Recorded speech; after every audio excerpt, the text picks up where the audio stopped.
محبوبة، وأظن اليوم شمسها أكبر من بقية الأيام. شوفوا ما شاء الله رأس الشمس بدأ بالظهور كأنها أكبر. هي حمراء غالبا، ما تطلع حمراء لا شعاع لها أو بيضاء لا شعاع لها.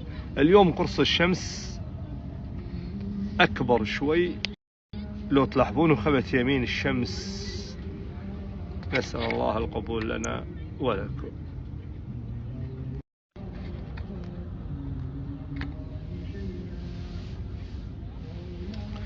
الحين اشوفها لا شعاع، تو الناس ما تطلع شعاع الحزة مستحيل، بس فيها ضخامة اليوم أكبر من كل بقية الأيام.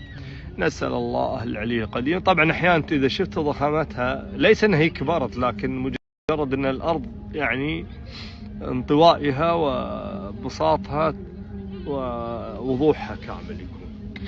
لا إله إلا الله. اللهم إنك عفو تحب العفو فاعف عنا. اللهم إنك عفو تحب العفو فاعف عنا. اللهم إنك عفو تحب العفو فاعف عنا. استغفر الله، استغفر الله، توبوا إلى الله، اذكروا الله، ادعوا الله، ادعوا الله، ادعوا الله، ادعوا الله، ادعوا الله، ادعوا الله، الله يتقبل، الله يتقبل. ادعوا الله، ادعوا الله، ادعوا الله. لا إله إلا الله، لا إله إلا الله، لا إله إلا الله. اللهم إنك عفو تحب العفو فاعف عنا. اللهم إنك عفو تحب العفو فاعف عنا. الله يتقبل منا ومنكم، الله يتقبل منا، الله يتقبل منا ومنكم. لا إله إلا الله، لا إله إلا الله. سبحانك اللهم إني ظلمت نفسي فاغفر لي فإنه لا يغفر الذنوب إلا أنت. لا إله إلا الله. اللهم إنك عفو تحب العفو فاعف عنا. اللهم إنك عفو تحب العفو فاعف عنا. اللهم إنك عفو تحب العفو فاعف عنا. اللهم إنك عفو تحب العفو فاعف عنا. اللهم إنك عفو تحب العفو فاعف عنا. اللهم إنك عفو تحب العفو فاعف عنا. ها هي الشمس الآن 5:36 صباح ليلة السبت من 27 رمضان. نسأل الله أن يتقبل منا ومنكم. قد بدأت بالارتفاع، خرجت بموعدها وقبله كذلك ب3 دقائق حتى اكتملت اكتمالا كاملا وضوحا كاملا. ها هي الشمس الآن لها دقيقة واحدة، إلى الآن لا يوجد أشعة. نسأل الله أن يتقبل منا ومنكم. والآن بدأت الشمس بالارتفاع حتى ترتفع بإذن الله ويبين معاكم كل شيء، وإن شاء الله أنكم تعرفون تميزون.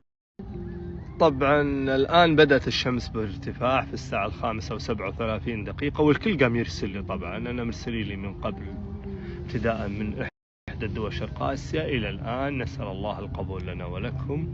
الآن ارتفعت الشمس، وأنتم يا متابعين من يميز ويفتهم في هذه الأيام خلال متابعتكم لي، اللهم بارك. ويعني تميزون اليوم عن أمس، عن قبل أمس، عن اللي بعده، على بكرة إن شاء الله. نسأل الله القبول لنا ولكم. لا إله إلا الله. سبحانك إني ظلمت نفسي فاغفر لي. الآن الساعة 5:38. أتتنا نسمات باردة، نسأل الله القبول. الآن الشمس ارتفعت وبدأت أشعتها بالظهر.